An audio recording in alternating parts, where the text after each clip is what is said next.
नमस्कार, आपण पाहत आहात सतर्क इंडिया न्यूज. प्रत्येक पाऊल लक्षात येतं. सर्व चौकशीला सामोरं जायची माझी पूर्ण तयारी आहे. मी माननीय उद्धव ठाकरे साहेबांकडनं हे अपेक्षित केलं नव्हतं की राजकीय भाषणाला येताना, निवडणुकीच्या प्रचाराला येताना कुणी कुणाच्या मुलाच्या लग्नात कुठनं खर्च केला, इतक्या वैयक्तिक पातळीवर जाऊन उद्धव ठाकरे साहेब स्वतःला सुसंस्कृत नेता समजतात.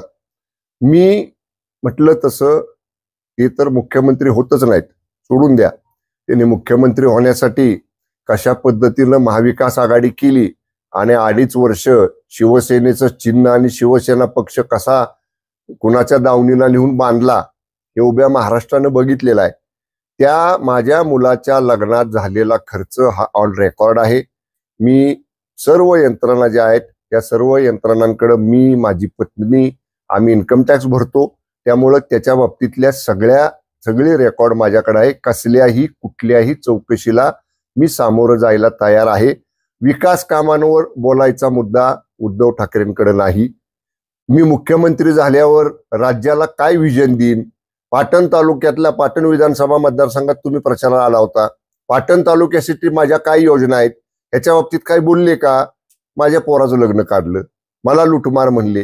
ह्याचा अर्थ पक्षाचं धोरण त्यांच्याकडे नाही, मतदारसंघाच्या विकासाचं धोरण त्यांच्याकडे नाही. राज्य सरकार ताब्यात समजा आलं, त्यांचं जे दिवा स्वप्न आहे त्याप्रमाणे, तर मी काय करेन हे सुद्धा ते काय बोलत नाहीत. त्यामुळं आता ज्यांच्या पायाखालची वाळू सरकलेली आहे आणि अतिप्रचंड जनसमुदाय जो त्यांच्या समोर आजच्या सभेला होता, तो बघून कदाचित ते अशा पद्धतीनं वैयक्तिक पातळीवर बोलले असतील. त्यांनी दुसरा एक मुद्दा मांडला की आत्ताच्या जाहिरातीत बाळासाहेब ठाकरे यांचं वाक्य टाकले की माझा शिवसेनेचं कधीही काँग्रेस होऊ देणार नाही. आणि तुम्ही म्हणताय की पक्ष का सोडला तर तुम्ही काँग्रेस बरोबर गेला म्हणून. मात्र तुमचे आजोबा काँग्रेसमधून मंत्री होते. माझ्या आजोबांचं राजकीय जीवन याच्यावर भाष्य करण्या इतपत मोठे उद्धव ठाकरे साहेब आहेत असं मला तरी वाटत नाही. माझ्या आजोबांचे आणि स्वर्गीय हिंदू हृदय सम्राट वंदनीय शिवसेना प्रमुख स्वर्गीय बाळासाहेब ठाकरे साहेबांचे काय संबंध होते हे वंदनीय बाळासाहेब ठाकरे साहेबांनी दौलतनगरच्या व्यासपीठावरनं या ठिकाणी जाहीरपणानं सांगितलेलं आहे.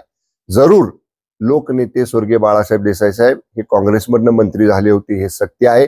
परंतु तदनंतरच्या काळात काँग्रेसकडनं आमच्या पक्षावर, आमच्या गटावरती, आमच्या परिवारावरती जो राजकीय अन्याय झाला, त्या राजकीय अन्यायापोटी आम्हाला पक्षाच्या व्यतिरिक्त वेगळी भूमिका घ्यावी लागली. त्यामुळे त्या राजकीय परिस्थितीनुसार आम्ही शिवसेनेमध्ये, माननीय वंदनीय शिवसेना प्रमुख बाळासाहेब ठाकरे साहेबांनी मला शिवसेनेमध्ये घेतलं.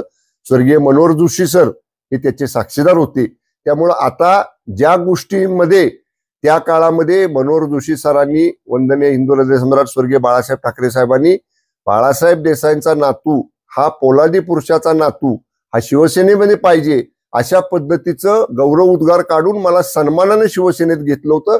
आणि आम्ही आजही त्याच शिवसेनेमध्ये आणि त्याच धनुष्यबाणाच्या चिन्हावरती लढतोय. आम्ही शिवसेनेचे विचार, हिंदू हृदय सम्राट स्वर्गीय बाळासाहेब ठाकरे साहेबांचे हिंदुत्वाचे विचार कधीही सोडले नाहीत आणि सोडणारही नाही. तुम्ही होम मिनिस्टर होता, तुम्हाला ते पद दिलेलं होतं महाविकास आघाडी, मात्र त्याचा तुम्ही दुरुपयोग गद्दारांना ढोकळा खाण्यासाठी गुजरातला नेण्यासाठी काय पुरावा त्यांच्याकडे या बाबतीतला आहे? खुलेआम आम्ही गेलो ना. आम्ही काय अशा पद्धतीने लपून छपून नाही गेलो, आम्ही खुलेआम गेलो. जे मतदान होतं विधान परिषदेचं ते मतदान करून आम्ही गेलो. आणि मग मी जर माझ्या गृहराज्यमंत्री पदाचा दुरुपयोग केला असं माननीय उद्धव ठाकरे साहेबांना म्हणायचं असेल तर तुम्ही मुख्यमंत्री होता. गृह विभागाच्या राज्यमंत्र्यापेक्षा इंटेलिजन्स माननीय मुख्यमंत्री महोदयांच्याकडे खूप स्ट्रॉंग असतं. त्यामुळे मग हे तुमचं फेल्युअर नाही का मुख्यमंत्री म्हणून? तुम्हाला नाही कळालं का की आपले 40 आमदार आपल्यापासून बाजूला गेलेत? राज्यमंत्री गृह याच्यापेक्षा मुख्यमंत्र्यांचं इंटेलिजन्स हे खूप स्ट्रॉंग असतं. मिनिटाला मान्य मुख्यमंत्र्यांकडे इंटेलिजन्सचं ब्रीफिंग होत असतं. मग त्यांचं फेल्युअर नाही का?